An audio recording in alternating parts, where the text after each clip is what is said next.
Right අයිබෝන් අපි 9 වසර පන්තියේ දැන් දෙවෙනි පාඩම ආරම්භ කරලා තියෙන්නේ මිනිසාගේ ඇස සහ කන කියන පාඩම ආරම්භ කරලා තියෙන්නේ ඒ වගේම තමයි තව ඔයාලට පුංචි මතක් කිරීමක් කරන්න තියෙනවා අපිට ඊළඟ සතියේදී වගේ සාමාන්‍ය පරිදි ශාලා පන්ති ආරම්භ කරන්න පුළුවන්කමක් ලැබෙනවා. එතකොට අපි පන්තිය පටන් ගන්න කවද්ද? ඒ සියලු විස්තර ටික ඔයාලට WhatsApp group එකට ලැබෙන්න සලස්වනවා. එතකොට මේ WhatsApp group එක බලලා ඒ අදාළ දවසේදී පන්තියට සහභාගී වෙන්න. එතකොට අපි මෙන්න මෙතන මේ පාඩම නවත්තන තැන ඉඳන් අපි සාමාන්‍ය පරිදි අපේ පන්තිය තුලදී සාකච්ඡා කරගෙන යනවා. ඔය ටිකේ තමයි මුලින්ම මතක් කරන්න තියෙන්නේ. ඒ නිසා ලබන සතිය වගේ වෙනකොට ස්ථීරවම හරියට විතරම කියන්නේ ලබන සතිය වගේ වෙනකොට අපිට පන්තිය ආරම්භ කරන්න පුළුවන්කමක් ලැබෙයි. හරි එතකොට අපි අන්තිමට කතා කරේ මිනිසාගේ ඇස පිළිබඳවනේ නේද? මිනිසාගේ ඇස පිළිබඳව කතා කරේ. මම ඔයාලට ගිය සතියේ පන්තියේදී මිනිසාගේ ඇස ඇඳලා කොටස් නම් කරන හැටි කියලා දුන්නා. මම හිතන්නේ කොටස් 14ක් හෝ 15ක් නම් කරා අපි නේද? මිනිසාගේ ඇස ඇඳලා කොටස් ටික ඔක්කොම නම් කරා. එතකොට ඔයාලට මතක ඇති මෙන්න මෙතනින් ඉන්නේ පටන් ගත්තේ නේද? අක්ෂි කාචය කියන තැනින් පටන් ගත්තේ. හරි. ඉස්සෙල්ලා මම ඔයාලට අද වැඩක් දෙනවා. ඒ තමයි ඔයාලා මිනිස්සෙක්ගේ ඇහැ ඇඳලා කොටස් ටික නම් කරන්න බලන්න. දැන් ඔයාලා ගිය සතියේ පන්තියේ හිටියානම් ඔයාලට දැන් අනිවාර්යයෙන්ම පුළුවන් වෙන්න ඕන. හරිද? මොකද ඇහැ ඇඳලා කොටස් ටික නම් කරන්න බැයි නම් මේ කතාව ඉස්සරහට ගෙනියන්න පුළුවන් කමක් නැත්තේ නෑ. හරි. ඇහැ ඇඳලා කොටස් ටික නම් කරන්නකො. හැමෝම දැන් කාට හරි බැරිම නම් කරන්න දෙයක් නෑ. ටියුට් එකෙන් බලලා හරි පොතෙන් බලලා හරි කමක් නෑ. මේ සටහන සම්පූර්ණ කරා යුතුයි. පැහැදිලි නේද? හරි. අඳින්න බලන්න.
විනාඩි 3-4ක් ගන්න රූපය අඳින්න. විනාඩි 3-4ක් අරගෙන රූපය අඳින්න තනියම. දැන් චිත්‍රපන්තියක් වගේ කරගන්න එපා. දැන් ටියුට් එකේ ඇඳපු රූපේම එහෙම් පිටින්ම නැත්තම් පොතේ ඇඳපු රූපේම එහෙම් පිටින්ම අඳිනවා නම් නිකන් චිත්‍රපන්තියක වගේ. අර අපි ඒකට කියන්නේ මොකද්ද? බලා ඇඳීම කියලානේ කියන්නේ චිත්‍රපන්ති වලින්. එහෙම වෙන්න බෑ. හරි. හරියට ඇඳලා නම් කරන්න කොටස් එක.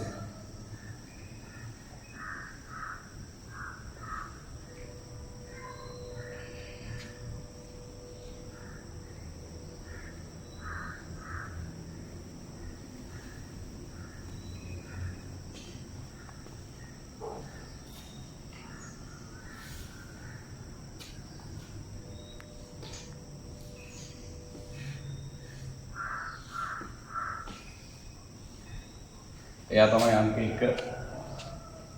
එයාට අපි කියන්නේ අක්ෂි කාචය කියලානේ. අක්ෂි කාචය කියලා. ඊට පස්සේ පොඩි පරතරයක් දීලානේ අඳින්න පටන් ගන්න ඕන ඔහොම. පොඩි පරතරයක් දීලානේ අඳින්න පටන් ගන්න ඕන ඔහොම. මතකද? ඊට පස්සේ මේක ඇතුලේ මෙන්න මෙහෙම තට්ටුවක් ඇඳලා. මේක ඇතුලේ මෙන්න මෙහෙම තට්ටුවක් වගේ එකක් ඇඳලා.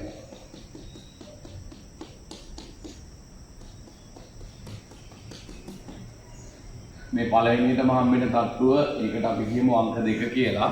එයාට අපි කියන්නේ දෘෂ්ටි විතානය කියලා. දෘෂ්ටි විතානය කියලා කියන්නේ අංක 2 අපි යාට කියනවා දෘෂ්ටි විතානය කියලා. දෘෂ්ටි විතානය කියලා අපි කියනවා අංක 2. ඒ විදිහට අඳින්නකෝ.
ඊළඟ තත්ත්වය මතක ඇති ඔන්න ඔහම අදින්නේ. මෙතනින් ඉස්සරහට කුඹල වගේ ගන්නවා.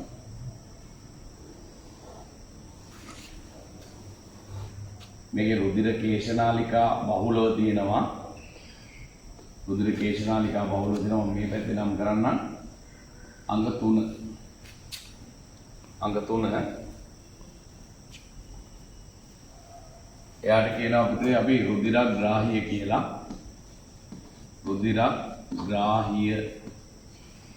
රුධිරග්‍රාහීය කියලා කියනවා.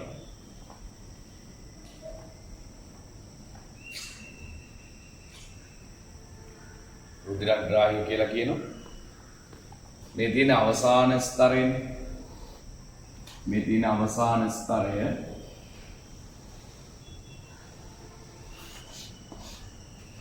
ඔය විදිහට මම මේක මේ පැත්තෙන් නම් කරන්නම්. අංක එතකොට 4 නේද? අංක 4. එයාට කියන්නේ ශ්වේත ඝන ස්තරය කියලා. ශ්වේත ඝන ස්තරය කියලා කියන්නේ ශ්වේත ඝන ස්තරය කියලා කියන්නේ ඒ ශ්වේත ඝන ස්තරයේ සුදු පාට ඝනකම් ස්තරයක්. ඒකේ ඉස්සරහා කොටස තමයි මේ තියෙන්නේ. ඒක හැබැයි සුදු පාට නෑ. ඒකට අපි කියනවා අංක 5 කියලා. එයාට අපි කියන්නේ ස්වච්ඡය කියලා. ස්වච්ඡය. එයාට අපි කියන්නේ ස්වච්ඡය කියලා. එයාට අපි කියන්නේ ස්වච්ඡය කියලා.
ස්වච්ඡය පස්වෙනි එක. ඊට පස්සේ අපි ගත්තොත් එහෙම අපි නම් කරනවා මෙන්න මෙහෙම මේ අක්ෂි පේශි අල්ලගෙන මේවට කියන්නේ අක්ෂි කාචය අල්ලගෙන ඉන්න පේශි වර්ග දෙකක් තියෙනවා. මේ පැත්තේ අල්ලගෙන ඉන්නවා අක්ෂි කාචය. ඒවට කියන්න පුතේ අපි අංකයක් දෙමු. අංක 10 කියලා දෙමු. ඒවට කියන්නේ ප්‍රතියෝජක පේශි. අංක 6 ප්‍රතියෝජක පේශි. ඒවට අපි කියන්නේ ප්‍රතියෝජක පේශි කියලා කියන්නේ. ඊට පස්සේ මෙන්න මෙතනින් තියෙනවා මෙන්න කොටසක්. මේ කොටසට අපි කියනවා අංක එතකොට කීයද? 7 කියලා කියනවා. ඒකට කියන්නේ තාරා මණ්ඩලය. අංක 7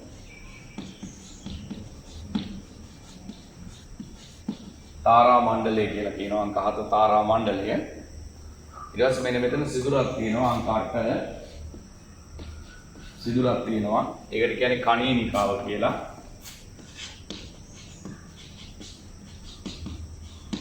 කණීනිකාව කියලා සිදුරක් තියෙනවා.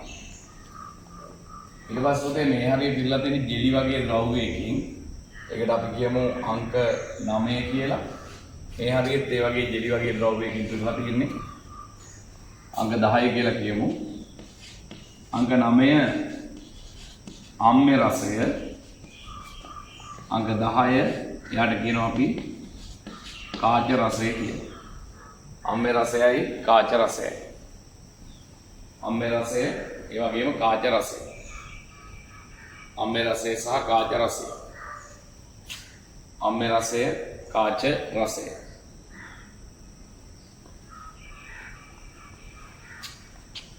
මෙතෙන්ට අපි කියනවා අංක 11 අන්ධ බිඳුව.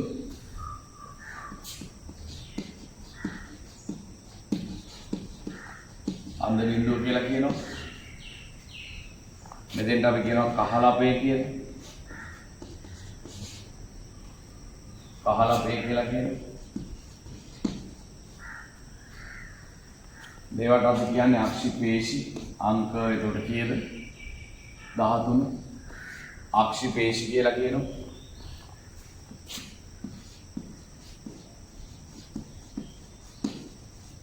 අක්ෂි පේශි. ඊට පස්සේ මෙතනින් හට ගන්නවා ස්නායුවක්.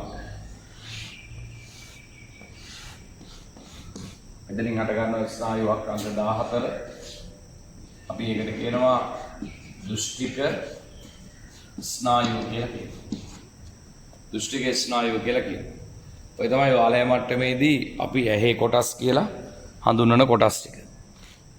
අතන තව තියෙනවා නම් ඉක්මනට ඇඳලා ඉවර කරන්න. තව විනාඩියක් දෙකක් මම දෙන්න. ඊට පස්සේ අපි මේ ඇහි කොටස් ගැන වෙන වෙනම සාකච්ඡා කරන්න ඕනේ.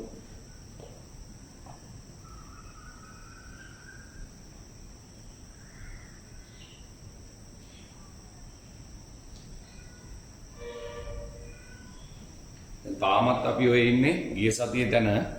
මොකද මේක බැරුව අද අපි කතා කරන එකේ තේරුමක් නැහැ.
හරි දැන් ඉවරයි ඇති නේද කොටස් එක නම් කරලා.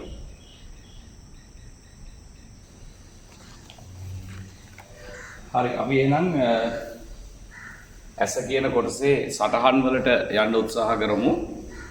පළවෙනි ප්‍රශ්නය මිනිසාට ඇත්තේ කුමන දෘෂ්ටියක්ද? මිනිසුන්ට තියෙන්නේ මොන જાතිය පෙනීමක්ද කියලා නහන්නේ. මිනිසුන්ට තියෙන්නේ ද්විනේත්‍රික ත්‍රිමාන දෘෂ්ටිය. මිනිසුන්ට තියෙන්නේ ද්විනේත්‍රික ත්‍රිමාන දෘෂ්ටියක් තියෙනවා. මොකක්ද මේ ද්විනේත්‍රික ත්‍රිමාන දෘෂ්ටිය කියන්නේ කියන එක මේ පාඩමේ ඉදිරියේදී මාතෘකාවක් විදිහට තියෙනවා. ඒ නිසා අපි එතනදී සාකච්ඡා කරමු.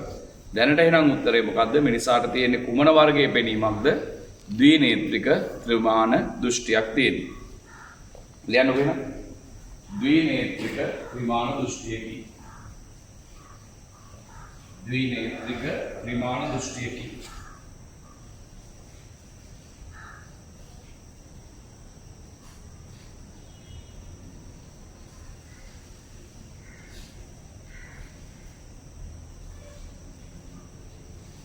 සාර්ථීන කුමන වර්ගයේ දෘෂ්ටියක්ද කියලා අහන්නේ. උත්තරේ ද්විනේත්‍රික ත්‍රිමාන දෘෂ්ටියකි. ද්විනේත්‍රික ත්‍රිමාන දෘෂ්ටියක් තමයි මිනිසුන්ට තියෙන්නේ. ද්විනේත්‍රික ත්‍රිමාන දෘෂ්ටියක් තියෙනවා. ඊළඟට කියනවා මිනිසාගේ ඇසක විශාලත්වය කොපමණද? සාමාන්‍ය මිනිස් ඇසේ විශාලත්වය පුතේ මෙන්න මෙච්චරක් විතර වෙනවා. සාමාන්‍යයෙන් මේ 24.2 මිලිමීටර්. ඒ වගේම මේ පැත්තට ගත්තොත් 23.7 මිලිමීටර්. ඔය වගේ ප්‍රමාණයක් තමයි තියෙන්නේ. 24.2 මිලිමීටර් මේ පැත්තට 23.7 මිලිමීටර්. මෙලා තියාගන්න. මේ වගේ පොඩි රූපයක් ඇඳගත්තත් කමන්නේ ඉස්සර. 24.2 මිලිමීටර් 23.7 මිලිමීටර්. කියන්නේ විශාලත්වය සාමාන්‍ය.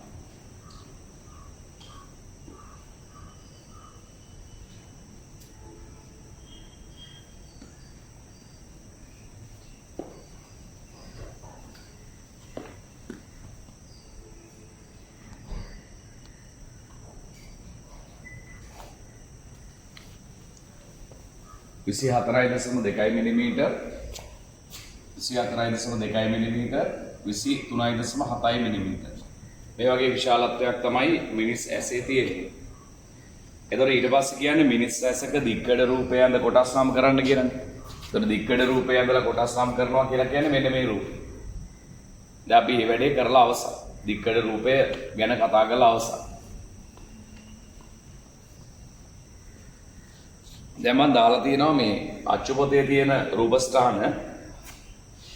අච්චු පොතේ තියෙන රූපස්ථාන මේ පොතේ දාලා තියෙනවා. පොතේ තියෙන රූපේ හරි. හරි දැන් බලන්න. දැන් අපි එකින් එක කතා කරගෙන යන්.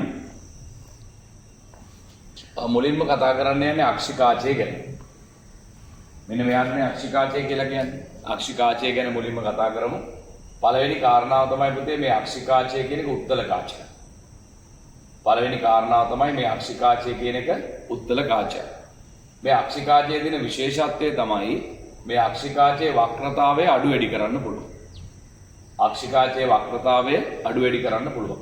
ඒක කරන්නේ මේ දෙපැත්තේ තියෙන පේශි වලින්. අපි ඒවට කියන්නේ මොන යෝජක පේශිද? ප්‍රතියෝජක පේශි. ප්‍රතියෝජක පේශි වලින් දෙපැත්තට තද කරොත් එහෙම ප්‍රතියෝජක පේශි වලින් දෙපැත්තට තද කරොත් එහෙම අක්ෂිකාචයේ පිම්බෙනවනේ. දැන් ප්‍රතියෝජක පේශි වලින් මේ ප්‍රතියෝජක පේශි වලින් මේ තියෙන ප්‍රතියෝජක පේශි මේ තියෙන්නේ ප්‍රතියෝජක පේශි. මේ ප්‍රතියෝජක පේශි වලින් තද කරොත් එහෙම අක්ෂිකාචයේ පිම්බෙනවනේ. ඒතකොට එයාගේ වක්‍රතාවය වැඩි වෙනවා. මේ ප්‍රතියෝජක පේශි බුරුල් කරොත් එහෙම අක්ෂිකාචය ආපහු ඇකිලෙනවා. එතකොට එයාගේ වක්‍රතාවය අඩු වෙනවා. හොඳට මතක තියාගන්න. එන අක්ෂිකාචය කියන්නේ මොන කාචයක්ද? උත්තල කාචය. මේ දෙපැත්තෙන් පිම්බිච්ච කාච වලට තමයි පුතේ උත්තල කාච කියලා කියන්නේ. අක්ෂිකාචය කියන්නේ උත්තල කාචයක්. අක්ෂිකාචය කියන්නේ මොන කාචයක්ද? උත්තල කාචයක් වෙනවා. අක්ෂිකාචයේ විශේෂත්වය තමයි මෙයාගේ වක්‍රතාවය අඩු වැඩි කරන්න පුළුවන්. මහත ගතිය අඩු වැඩි කරන්න පුළුවන්. වක්‍රතාවය අඩු වැඩි කරන්න පුළුවන්. මේ අක්ෂිකාචය කියන කෙනාගේ වක්‍රතාවය අඩු වැඩි කරන්න පුළුවන්කමක් තියෙනවා. මෙන්න මේ අක්ෂිකාචය. ඒක කරන්නේ ප්‍රතියෝජක පේශි වලින්. මේ ප්‍රතියෝජක පේශි වලින් තෙරපලා අක්ෂිකාචයේ වක්‍රතාවය වැඩි කරන්න පුළුවන්. ප්‍රතියෝජක පේශි බුරුල් කරාට පස්සේ මෙයාගේ වක්‍රතාවය අඩු වෙනවා. සාමාන්‍යයෙන් පුතේ ළඟ බලනකොට ප්‍රතියෝජක පේශි වලින් තෙරපලා අක්ෂිකාචයේ වක්‍රතාවය වැඩි කරන්න ඕනේ. වක්‍රතාවය වැඩි කරන්න. ළඟ දුර බලනකොට මේ ප්‍රතියෝජක පේශි බුරුල් කරනවා. එතකොට අක්ෂිකාචයේ වක්‍රතාවය අඩු වෙනවා. සාමාන්‍යයෙන් කතාවක් තියෙනවා මේ ළඟ ගොඩ වෙලාවක් බලාගෙන ඉන්න එපා කියලා. දැන් ඔයාලා පොතක් පාඩම් කරනකොට මේම ළඟනේ බලන්න. ගොඩ වෙලාවක් බලාගෙන ඉන්නකොට ඔළුවේ කැක්කුමක් සමහරට ඇති වෙන්න පුළුවන්. ටිකක් පොඩි අමාරුවක් ඇති වෙන්න පුළුවන්. ඇස්වල වේදනාවක් එහෙම නැත්නම් ඒක හිසරදයක් විදියට එක විදියට දැනෙන්න පුළුවන්. ඒකට හේතුව තමයි ළඟ බලාගෙන ඉන්නකොට මං කියවේ වක්‍රතාවය වැඩි කරන්න ඕන කියන්නේ. වක්‍රතාවය වැඩි කරන්න නම් අක්ෂිකාචයේ දෙපැත්තෙන් තෙරපන්න. එතකොට දැන් ප්‍රතියෝජක පේශි වලින් අක්ෂිකාචයේ තෙරපගෙන ඉන්නේ. එතකොට මේ ප්‍රතියෝජක පේශි විඩාවටපත් වෙනවා. ඒ විඩාවටපත් වීම තමයි ඔයාට අර ඇස් රිදෙන ගතියක් ඇටියෙ නැත්නම් ඔළුවේ කැක්කුමක් එන්න දැනෙන්නේ. ඒ නිසා සාමාන්‍යයෙන් පාඩම් කරනකොට ළඟ බලනවා වගේම මොහොම බලනවා වගේම දුරත් බලන්න ඕනේ. එතකොට අර ප්‍රතියෝජක පේශි වලින් අක්ෂිකාචය අතාරිනවා වගේනේ බුරුල් වෙනවනේ. එතකොට මේ ප්‍රතියෝජක පේශි විඩාවටපත් වෙන එක අඩු වෙනවා. ප්‍රතියෝජක පේශි විඩාවටපත් වෙන එක අඩු වෙනවා. අරනේ ඒක හොඳට මතක තියාගන්න ප්‍රශ්නයක් විදියට එන්නත් පුළුවන්. දැන් සාමාන්‍යයෙන් කියනවා මේ නිරෝගී S2ක් තියාගන්න රැයට අහස බලන්න කියලා. මොකද අහස බලනකොට රැයටම එන්න ඕනේ නැහැ. දවල්ට බැලුවත් ප්‍රශ්නයක් නැහැ. අහස බැලුවාම අපි දුර දිහානේ බලන්නේ. දුර බලනකොට S වලට විවේකයක් ලැබෙනවා. හරි. කියවන්නකෝ නෝට් එක. උත්තල කාචයකි. උත්තල කාචයක් කියන්නේ පුතේ දෙපැත්තෙම පුම්බපු කාචයක්. හරි. මෙහි ඇති විශේෂත්වය වන්නේ වක්‍රතාවය අඩු වැඩි කළ හැකි වීම. මේකේ තියෙන විශේෂත්වය වෙන්නේ වක්‍රතාවය අඩු වැඩි කරන එක. ඒතර ඔයාගෙන් ඇහුවොත් අක්ෂිකාචයේ කාර්යය මොකක්ද කියලා ඇහුවොත් දැන් වස්තුවේ ඉඳන් ආලෝකය එනවා. වස්තුවේ ඉඳන් ආලෝකය එනවා. දැන් මේ මෙතන සිදුර මොකද්ද කණීනිකාව. මේ සිදුර අස්සෙන් මේ කාචය හරහානේ ඒ එන ආලෝකය ගෙනල්ලා දෘෂ්ටි විතානයේ මත යටිකුරු ප්‍රතිබිම්බයක් හදනවා. දෘෂ්ටි විතානයේ මත යටිකුරු ප්‍රතිබිම්බයක් හදනවා. දැන් ඔයාට මාව ඔය විදිහට පේනවනේ කෙලින් හිටගෙන ඉන්නවා පේනවනේ. හැබැයි ඔයාගේ දෘෂ්ටි විතානයේ හැදෙන්නේ මාව ඔළුවෙන් හිටගත්ත රූපය. පැහැදිලිද? යටිකුරු ප්‍රතිබිම්බයක් තමයි හැදෙන්නේ. ඊට පස්සේ ආපහු එක මොළයට ගෙනියනවනේ. ඔය ප්‍රතිබිම්බය ඊට පස්සේ පුතේ ගෙනියනවා මොළයට දෘෂ්ටි ස්නායු දිගේ. මොළයට ගෙනිච්චට පස්සේ තමයි මොළයේදී එක හඳුනා ගැනීම සිද්ධ වෙන්නේ. නම් බලන්න නෑ නේද? දෘෂ්ටි ස්නායු දිගේ මොළයට ගෙනිච්චට පස්සේ තමයි මොළයේදී මේ රූපය හඳුනා ගැනීම සිද්ධ වෙන්නේ. ඔය විදිහට තමයි මේ රූපයක් අඳුර ගන්න කතාව සිද්ධ වෙන්නේ. හරිද? හරි. එහෙනම් දැන් කතාව හරිද? අක්ෂිකාචය කියන්නේ මොන කාචයක්ද? උත්තල කාචයක්. මොකක්ද එයාගේ තියෙන විශේෂත්වය? වක්‍රතාවය අඩු වැඩි කරන්න පුළුවන්. මොකක්ද අක්ෂිකාචයේ කාර්යය? වස්තුවේ සිට ආලෝකය මේකට ආපුවාම දෘෂ්ටි විතානයේ මත මොනකුරු ප්‍රතිබිම්බයක් හදලා දෙන එක. යටිකුරු ප්‍රතිබිම්බයක් හදලා දෙන එක තමයි මේ අක්ෂිකාචයේ කාර්යය වෙන්නේ. එතකොට ඔතන ඉඩ තියෙන තැනක ලියා ගන්න. ওই රූපේ ළඟ හරි කොතන හරි කමක් නැහැ. ලියන්න මෙහෙම. ළඟ බලන විට අක්ෂිකාචයේ වක්‍රතාවය වැඩි කළ යුතුයි.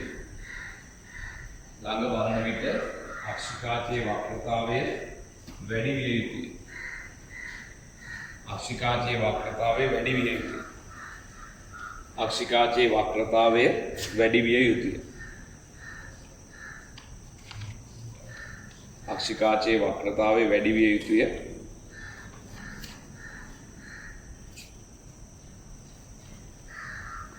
දුර බලන විට අක්ෂිකාචයේ වක්‍රතාවය අඩු විය යුතුය. දුර බලන විට අක්ෂිකාචයේ වක්‍රතාවය අඩු විය යුතුය. අක්ෂිකාචයේ වක්‍රතාවය අඩු විය යුතුය. අක්ෂිකාචයේ වක්‍රතාවය අඩු විය යුතුය. අක්ෂිකාචයේ වක්‍රතාවය අඩු විය යුතුය. අක්ෂිකාචයේ වක්‍රතාවය අඩු විය යුතුය. හරි. එහෙනම් ළඟ බලනකොට වක්‍රතාවය වැඩි වෙන්න ඕන. දුර බලනකොට වක්‍රතාවය මොකක් වෙන්න ඕනද? අඩු වෙන්න ඕන. දැන් මේ ටික පැහැදිලි නේද? මේ ටික පැහැදිලි. හරි. දැන් එනම් පාඩම තව ටිකක් ඉස්සරහට ගෙනියන්න තියෙනවා. දැන් මේ මම කියවනේ අර දුර බලනකොට ගොඩක් වෙලා දුර බලනකොට ඇසට වේදනාවක් ඇති වෙනවා කියලා. ඇයි ඒ? ළඟ ගොඩාක් වෙලා බලාගෙන ඉන්නකොට ළඟ ගොඩාක් වෙලා බලාගෙන ඉන්නකොට ඇස් වලට වේදනාවක් ඇති වෙනවා. ඒකට හේතුව තමයි ළඟ බලනකොට අක්ෂිකාචයේ වක්‍රතාවය වැඩි කරන්න ඕනේ. වැඩි කරන්න නම් ප්‍රතියෝජක පේශි වලින් අක්ෂිකාචය තෙරපන්න ඕනේ.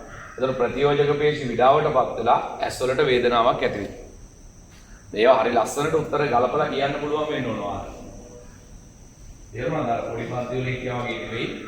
9 වසර පන්තියට ආවට පස්සේ උත්තරයක් ගලපන්න පුළුවන් වෙන්න ඕනේ. මොකද්ද ප්‍රශ්නේ? දීර්ඝ වේලාවක් ළඟ බලනකොට ඇස් විඩාවටපත් වෙනවා, වේදනාවට ලක් වෙනවා. ඇයි කියලා ඇහුවොත් ඔයා කියන්න ඕන ළඟ බලන්න නම් අක්ෂිකාචයේ වක්‍රතාවය වැඩි වෙන්න ඕන. ළඟ බලන්න නම් අක්ෂිකාචයේ වක්‍රතාවය වැඩි වෙන්න ඕන. වැඩි වෙන්න නම් ප්‍රතියෝජක පේශි වලින් අක්ෂිකාචය තෙරපන්න ඕන. එහෙම දීර්ඝ වේලාවක් තෙරපගෙන ඉන්නකොට ප්‍රතියෝජක පේශි විඩාවටපත් වෙනවා. ඒ නිසා ඇසට වේදනාවක් ඇති වෙනවා. අන්න එහෙම ලස්සනට උත්තරේ ගලපලා කියන්න ඕන. දැන් ওই ප්‍රශ්නේ තියෙනවා පුතේ ටිකක් දුර හැබැයි තියෙන්නේ. ඔක දැම්මම කතා කරගත්තොත් හොඳයි. මොකද දුරට යනකොට සමහර කට්ටියට මුල අමතක වෙනවා. දුරට යනකොට සමහර කට්ටියට මුල අමතක වෙනවා. එතකොට ප්‍රශ්නේ සාකච්ඡා කරගන්න බැරි වෙනවා. නේද? හරි. 7 වෙනියා ළඟ පිහිටි වස්තුවක් දෙස දීර්ඝ වේලාවක් බැලීමේදී 7 වෙනි ප්‍රශ්නය කියන තැනට පෙරලන්න. 7 වෙනි ප්‍රශ්නය කියන තැන. ඔයාට එක තැනක හම්බෙයි මේ ප්‍රශ්නේ. මොකද්ද තියෙන්නේ? ළඟ පිහිටි වස්තුවක් දෙස දීර්ඝ වේලාවක් බැලීමේදී ඇසට වේදනාවක් ඇති වේ. එයට හේතුව කුමක්ද? ලියන්න මේ. තරුවක් දාලා ලියන්න. ළඟ බැලීමට අක්ෂිකාචයේ වක්‍රතාවය වැඩි විය යුතුයි. ළඟ බැලීමේදී අක්ෂිකාචයේ වක්‍රතාවය වැඩි විය යුතුයි. ළඟ බැලීමේදී අක්ෂිකාචයේ වක්‍රතාවය වැඩි විය යුතුය. ළඟ බැලීමේදී අක්ෂිකාචයේ වක්‍රතාවය වැඩි විය යුතුයි. ඊළඟ කරු ලකුණ ඒ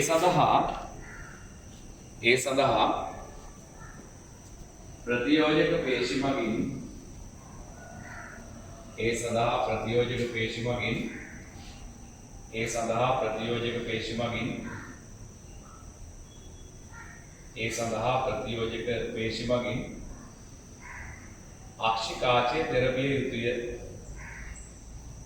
ඒ සඳහා ප්‍රතියෝජක පේශි මගින් අක්ෂිකාචය තෙරපිය යුතුය. ඒ සඳහා ප්‍රතියෝජක පේශි මගින් අක්ෂිකාචය තෙරපිය යුතුය. ඒ සඳහා ප්‍රතියෝජක පේශි මගින් අක්ෂිකාචය තෙරපිය යුතුය. තරුවක් එසේ දීර්ඝ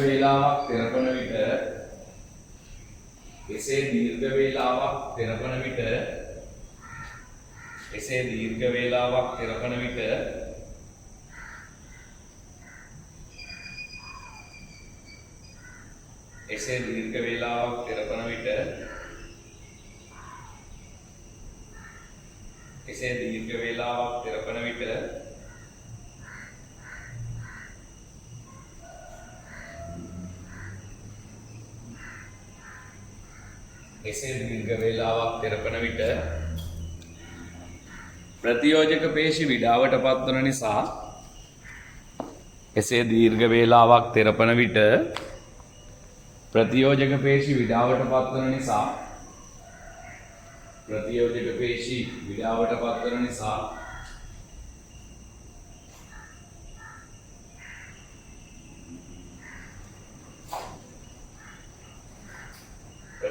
පේශි විඩාවට පත්වන නිසා ඇසට වේදනාවක් ඇති වෙනවා.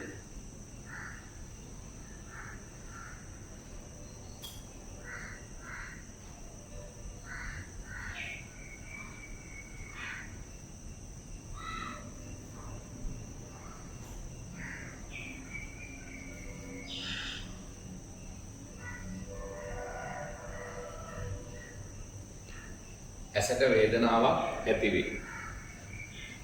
ඇසට වේදනාවක් ඇති වේ. ඇසට වේදනාවක් ඇති වේ. ඇසට වේදනාවක් ඇති වේ. ඇසට වේදනාවක් ඇති වේ. හරි. ඒ ගැන තමයි අපි සාකච්ඡා කරේ. දැන් තාමත් අපි ඉන්නේ අක්ෂිකාචය කියන තැන තමයි ඉන්නේ. නේද? දැන් ආපහු මුලට යන්න. දැන් මොනවද මම පුතේ මම අක්ෂිකාචය ගැන ඔයාලට කියලා දුන්නේ? අක්ෂිකාචය කියන්නේ මොන කාචයක්ද? උත්තල කාචයක්.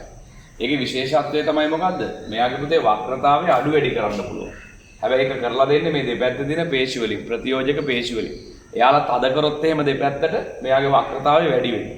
එයාලා දෙපැත්තෙන් බුරුල් කරොත් එහෙම වක්‍රතාවය අඩු වෙනවා. මං කිව්වේ ළඟ බලනකොට වක්‍රතාවය වැඩි වෙන්න ඕන, දුර බලනකොට වක්‍රතාවය අඩු වෙන්න ඕන. එහෙම නේද කිව්වේ? ඊළඟට මම ඔයාලට මෙහෙම කතාවක් කියලා දුන්නා මේ දීර්ඝ වේලාවක් ළඟ බලනකොට ඇස් විඩාවටපත් වෙනවා. මොකක්ද ඒකට හේතුව? ළඟ බලන්න නම් අක්ෂිකාචයේ වක්‍රතාවය මොනවා කළ යුතුයිද? වැඩි කළ යුතුයි. වැඩි කරන්න නම් ප්‍රතියෝජක පේශි වලින් අක්ෂිකාචයේ තෙරපගෙන ඉන්න ඕනේ. එහෙම දීර්ඝ වේලාවක් තෙරපගෙන ඉන්නකොට මේ ප්‍රතියෝජක පේශි විඩාවටපත් වෙනවා. ඒ නිසා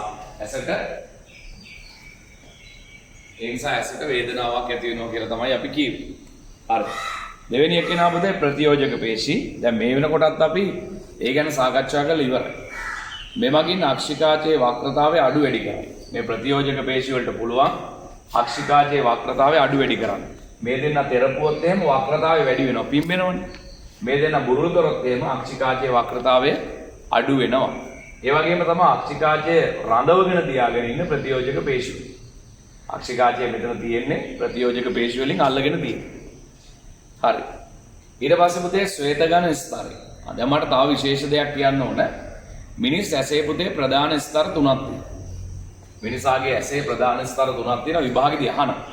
මිනිස් ඇසේ තියෙන ප්‍රධාන ස්තර තුන මොනවද කියලා. එකක් තමයි පුතේ මේ පිටින්ම තියෙන ශ්වේතගන ස්තරය, මැදින් තියෙන රුධිරග්‍රාහිය, මේ ඇතුළෙන්ම තියෙන දෘෂ්ටි විතානය. ඔය රූපේ ඉස්සරහා ඉඩ දිනවද දන්නේ නැහැ. මිනිස් ඇසෙහි ස්තර තුන කියලා නම් කරන්න. ලියන්න මාතෘකාව. මිනිස් ඇසෙහි පිහිටි ප්‍රධාන ස්තර තුන. මිනිස් ඇසෙහි පිහිටි ප්‍රධාන ස්තර තුන.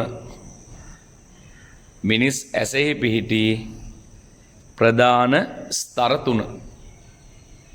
මිනිස් ඇසෙහි පිහිටි ප්‍රධාන ස්තර තුන. මිනිස් ඇසෙහි පිහිටි ප්‍රධාන ස්තර තුන. මනුස්සයෙක්ගේ ඇහි තියෙන ප්‍රධාන ස්තර තුන. ලියන්න අංක 1 ශ්වේතගන ස්තරය,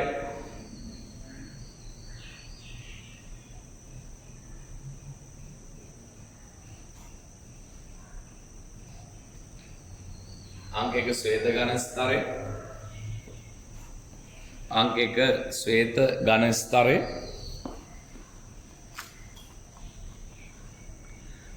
අංක 1 ශ්වේතගන ස්තරය, අංක 2 රුධිරග්‍රාහිය, අංක 2 රුධිරග්‍රාහිය,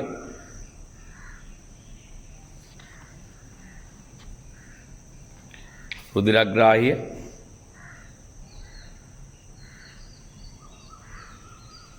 රුධිරග්‍රාහිය, අංක 3 දෘෂ්ටි විතානය. දෘෂ්ටි විතානය. දෘෂ්ටි විතානය.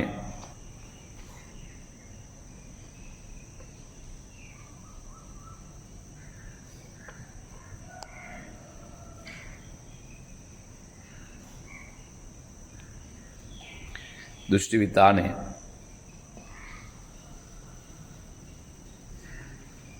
හරි. දැන් කතා කරන්න යන්නේ ශ්වේතගන ස්තරය ගැන කතා කරන්න යන්නේ. ශ්වේතගන ස්තරය ගැන කතා කරන්න යන්නේ. පුතේ මේක සුදු පාට ඝනකම් ස්තරය. මේක සුදු පාට ඝනකම් ස්තරයක් වෙනවා ශ්වේතගන ස්තරය කියන එක. මෙයාගෙන් කෙරෙන්නේ ඇත්තටම අපේ ඇහැට හැඩයක් ලබා දෙන එක. මේ පිටින්ම තියෙන සුදු පාට ඝනකම් ස්තරය නිසා මෙයාගෙන් අපේ ඇහැට හැඩයක් ලැබෙනවා. ඒ වගේම තමයි ඇහි අභ්‍යන්තර කොටස් වලට ආරක්ෂාවක් ලැබෙනවා. ශ්වේතගන ස්තරයෙන් මොකද්ද වෙන්නේ? මිනිස් ඇසට හැඩයක් ලැබෙනවා. ඒ වගේම අභ්‍යන්තර කොටස් වලට ආරක්ෂාවක් ලැබෙනවා. කියවන්නකෝ. ශ්වේතගන ස්තරය ඇසෙහි පිටතින්ම පිහිටයි ආලෝකයේ ගමන් කළ නොහැකි සුදු පැහැති ඝන ස්තරයකි. එමගින් අක්ෂිගෝලයේ හැඩය පවත්වා ගන්න. තරුවක් දාලා ලියන්න. තවද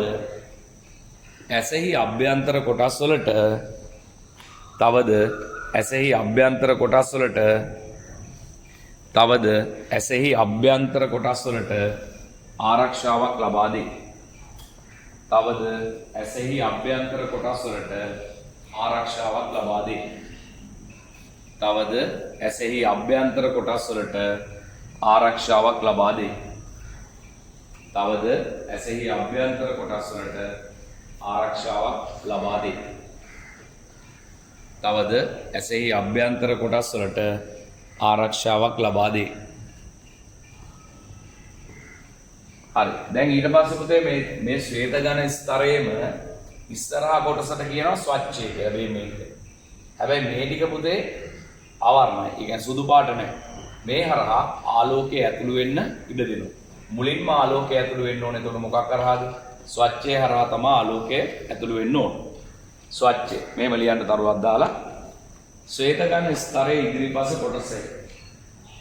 ශ්වේත ඝන ස්තරයේ ඉදිරිපස කොටස. ශ්වේත ඝන ස්තරයේ ඉදිරිපස කොටස. ශ්වේත ඝන ස්තරයේ ඉදිරිපස කොටස. ශ්වේත ඝන ස්තරයේ ඉදිරිපස කොටස ස්වච්ඡයයි. ශ්වේත ඝන ස්තරයේ ඉදිරිපස කොටස ස්වච්ඡයයි. ශ්වේත ඝන ස්තරයේ ඉදිරිපස කොටස ස්වච්ඡයයි. තරුවක් දාලා ලියන්න. එය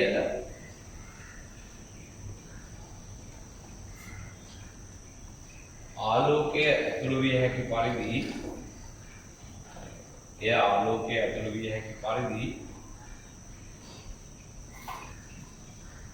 ආලෝකය ඇතුළු විය හැකි පරිදි අවර්ණ ආකාරයට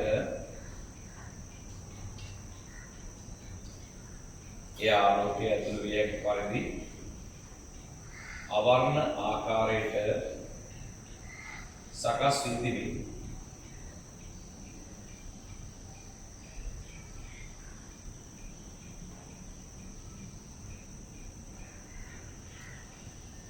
සකස් වී තිබේ.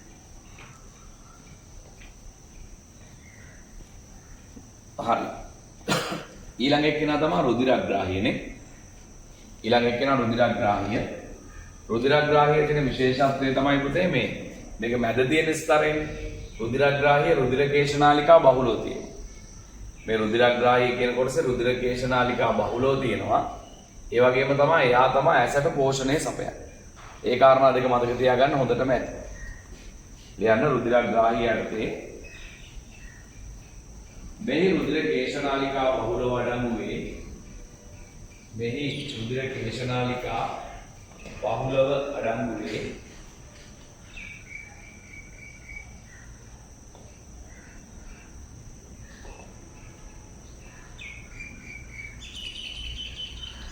මෙහි රුධිර කේශනාලිකා බහුලව අඩංගු වේ. මේ රුධිර කේශනාලිකා බහුලව අඩංගු වේ. මෙමගින් ඊළඟ තව ලකුණ මෙමගින් ඇසට පෝෂණය සපයයි. මෙමගින් ඇසට පෝෂණය සපයයි. මෙමගින් ඇසට පෝෂණය සපයයි. මෙමගින් ඇසට පෝෂණය සපයයි. මෙමගින් ඇසට පෝෂණය සපයයි. මෙමගින් ඇසට පෝෂණය සපයයි.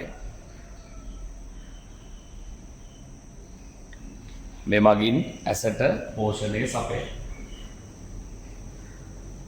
මෙමගින් ඇසට පෝෂණය සපයයි. ඊළඟ පුතේ දෘෂ්ටි විතානයේ මෙන්න මේ දෘෂ්ටි විතානයේ තියෙනවා ආලෝකය අඳුර ගන්න පුළුවන් සෛල වර්ග දෙකක්. මේ දෘෂ්ටි විතානයේ තියෙනවා ආලෝකය අඳුර ගන්න පුළුවන් අපි කියන්නේ ආලෝක සංවේදී සෛල වර්ග දෙකක් තියෙනවා. එක සෛල වර්ගයකට කියනවා අපි යෂ්ටි සෛල කියලා. එක සෛල වර්ගයකට කියනවා යෂ්ටි සෛල කියලා.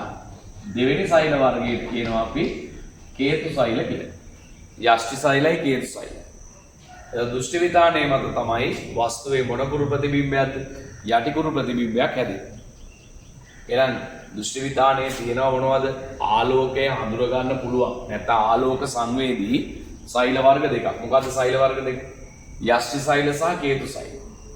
යෂ්ටි සෛලයි කේතු සෛලයි කියලා සෛල වර්ග දෙකක් තියෙනවා මේ දෘෂ්ටි විතානේ මත.